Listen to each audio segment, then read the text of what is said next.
So when I was 7, I was like super imaginative. And I used to read these books and like go through the closet into another land. So I used to like hide in closets all the time and like try to get to the other side.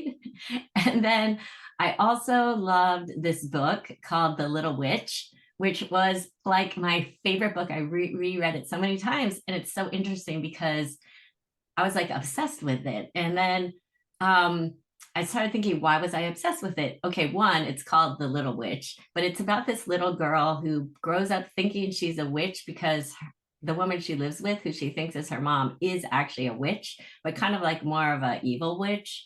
And the witch always tries to get the little girl to do all these like bad things. And she like doesn't want to do it. And then every time she looks in the mirror, she sees this really beautiful woman behind her. And she's like, I wonder who that is. And it turns out actually that's her mom back there, who's is like an enchantress also, but she's a magical woman. That's her mom. She was kidnapped by the woman who's the witch. So I'm not saying witches are bad, by the way. I'm just saying these are different versions of people using magic for good or evil. But what I love about that is two things. One, it was about witches and magic, but also when I was little, I saw things in mirrors. And that was, so I'm clairvoyant, but when I was little, I didn't really understand it. So there was this giant mirror at my house at the end of the hallway.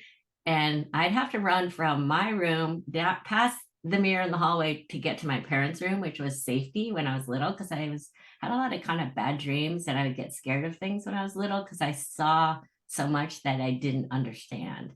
But for me to get to safety, I had to cross the hallway where the big mirror was, where I saw even more things. So it kind of, for years, I've been afraid of mirrors, to be honest, Mhm. until really honestly a couple of years ago.